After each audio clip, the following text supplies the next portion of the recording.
La Bible est un livre vraiment merveilleux. Elle nous donne plusieurs solutions à différents problèmes. Et en ce qui concerne le problème de l'autorité parentale et du bris des relations qui s'ensuit, bien sûr, il y a une histoire intéressante que Jésus a racontée. Et François, tu vas nous en parler. Oui, bien, c'est une histoire, en fait, super connue, je dirais, l'histoire du fils prodigue. Prodigue, ça veut juste dire qui dépense, qui brûle son argent en bon québécois. Puis, c'est une histoire un peu spéciale. D'abord, c'est une histoire que Jésus a racontée, mais c'est pas une histoire vraie, c'est une parabole. Donc, c'est une histoire vraisemblable, mais qui n'est pas arrivée pour de vrai. Mais les détails qui nous sont donnés sont particulièrement intéressants. Il s'agit donc d'un père qui avait 2 fils, et puis un des fils, il est tanné de vivre dans la situation paternelle, sous l'autorité du papa. Sans doute, il n'avait pas envie de faire ce qu'il voulait. Il n'avait pas la liberté, plutôt, de faire ce qu'il voulait. Et puis, il a voulu quitter la maison. Il a demandé à son père l'héritage. C'est un peu particulier dans notre contexte à nous. Je pense pas que toi, ta fille irait te voir Jeff pour dire « Donne-moi ton héritage, papa, je veux m'en aller. » Tu peux t'en aller, mais tu vas t'en aller tout seul, mettons. Mais lui... Il souhaite la mort de son père. Comment? Il souhaite la mort de son père. Oui, à la rigueur, hein, c'est ça. Donc, il part, et puis son père lui remet, et puis là, il vit dans l'indépendance de son père, à sa guise, et puis là, le texte nous rapporte dans certains détails qu'il a vécu avec les prostituées, il a fait la vie. Et puis, à un moment donné, il a manqué du nécessaire. Et puis, là, il s'est mis à réfléchir. C'est marqué, il est entré en lui-même. Ça, c'est déjà intéressant. Et puis, il s'est dit, les employés chez mon père sont mieux traités que moi je suis maintenant, parce que là, il crevait de faim. Il dit, ici, je meurs de faim.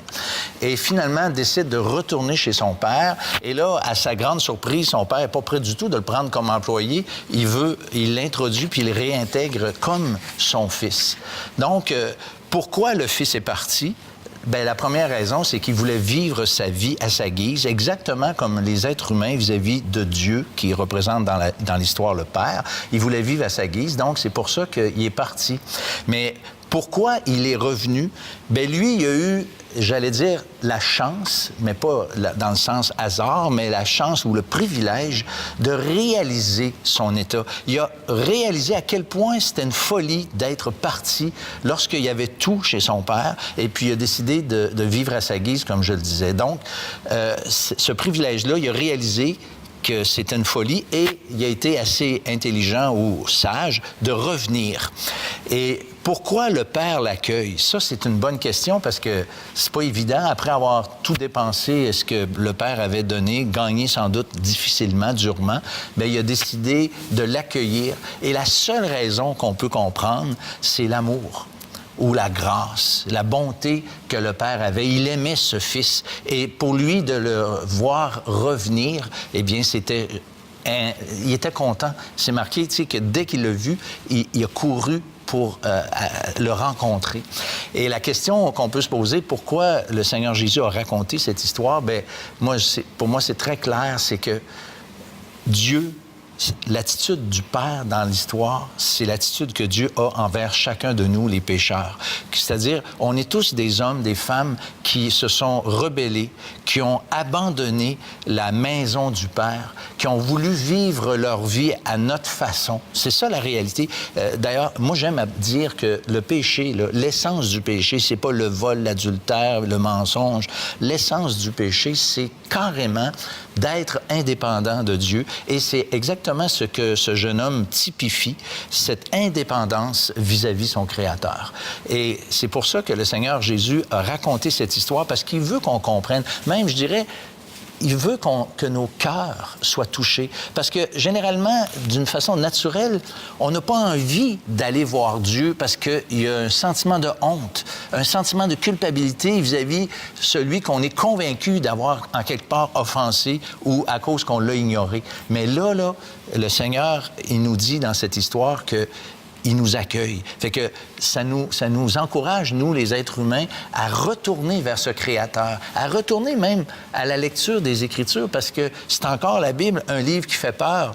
Il y en a qui disent que je ne crois pas, mais en vérité, c'est un livre qui nous énerve. Même, il y en a beaucoup qui ont commencé de lire ça, puis cette histoire du fils prodigue, en réalité... pourrait être résumé dans cette parole du prophète Jérémie qui dit « Ils m'ont abandonné, moi, la source d'eau vive, pour se creuser des citernes crevassées qui ne retiennent pas l'eau. » C'est ce qu'il a fait, ce jeune homme.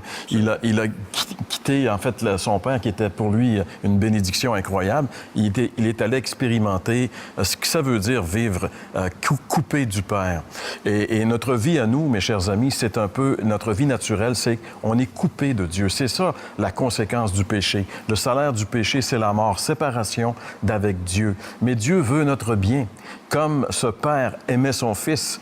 Et je pense que le moment le plus important de toute cette histoire, c'est lorsque ce jeune homme est entré en lui-même et qu'il a réalisé qu'il pourrait et qu'il devrait retourner chez son Père. Et l'accueil qu'il a eu dépassait énormément ce qu'il aurait pu attendre. J'aimerais vous dire que l'accueil que Dieu vous réserve, vous ne pouvez pas vous faire une idée combien Dieu vous aime et est prêt à vous accueillir si simplement vous pouvez vous tourner vers lui maintenant et lui dire simplement « Je reviens, prends-moi et fais de moi ce que tu veux ».